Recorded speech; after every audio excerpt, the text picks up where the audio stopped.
Hello viewers, আমি advocate Jahedul ইসলাম। আজকের ভিডিওতে আলোচনা করব অন্তর্বর্তীকালীন সরকার ব্যবস্থা অর্থাৎ স্পেশাল রেফারেন্স নিয়ে।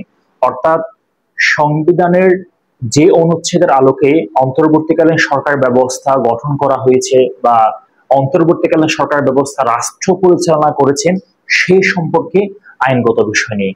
সংবিধানের 106 অনুচ্ছেদ অনুসারে যদি মহামান্য রাষ্ট্রপতির নিকট প্রতীয়মান হয় যে আইনে এমন কোন জনগুরুত্বপূর্ণ প্রশ্ন উত্থাপন হয়েছে বা উত্থাপনের সম্ভাবনা রয়েছে যেই ক্ষেত্রে সুপ্রিম কোর্টের মতামত গ্রহণ করা প্রয়োজন, তাহলে মহামান্য রাষ্ট্রপতি সেই বিষয় সম্পর্কে সুপ্রিম কোর্টের নিকট থেকে মতামত গ্রহণ করতে পারবেন। সুপ্রিম কোর্টের এই ক্ষমতাকে সুপ্রিম কোর্টের উপদেষ্টামূলক ক্ষমতা অর্থাৎ advisory jurisdiction of the supreme court হিসেবে 106 অনুচ্ছেদে উল্লেখ করেছেন। বাংলাদেশে এই পর্যন্ত 3 বার সুপ্রিম কোর্টের উপদেষ্টামূলক ক্ষমতা অর্থাৎ অ্যাডভাইজারি জুরিডিকশন প্রয়োগ করা হয়েছে।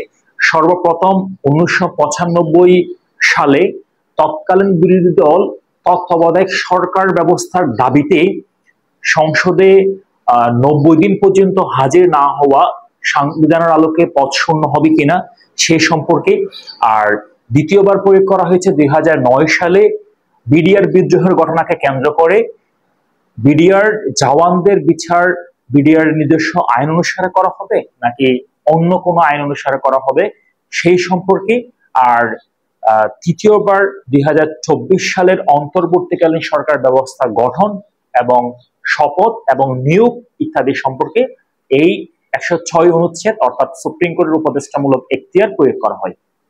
তাহলে আমরা আলোচনা করি স্পেশাল রেফারেন্স অ্যাক্ট 2024 অর্থাৎ অন্তর্বর্তীকালীন সরকার ব্যবস্থার গঠন বিষয়ে।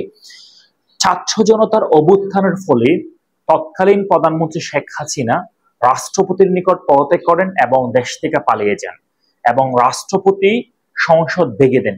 যেহেতু অন্তর্বর্তীকালীন সরকার ব্যবস্থা বা তত্ত্বাবধায়ক সরকার ব্যবস্থার কোনো বিধান আমাদের বাংলাদেশের সংবিধানের অনুপস্থিত, তাই এক প্রকার সাংবিধানিক শূন্যতা অনুভব হয় এবং সংবিধানের 48 অনুচ্ছেদের আলোকে রাষ্ট্রপতি প্রধানমন্ত্রী নিয়োগ এবং প্রধান বিচারপতি নিয়োগ ব্যতীত অন্যান্য যে কার্যগুলো আছে সেগুলো পরিচালনার ক্ষেত্রে প্রধানমন্ত্রীর পরামর্শ গ্রহণ করিবেন। যেহেতু প্রধানমন্ত্রী অনুপস্থিত অর্থাৎ দেশ থেকে পালিয়েছেন, সেক্ষেত্রে প্রধানমন্ত্রীর নিকট থেকে পরামর্শ গ্রহণ অসম্ভব, তাই মহামান্য রাষ্ট্রপতি এই বিষয় সম্পর্কে অর্থাৎ অন্তর্বর্তীকালীন সরকার ব্যবস্থা সম্পর্কে সুপ্রিম কোর্টের নিকট মতামত চান।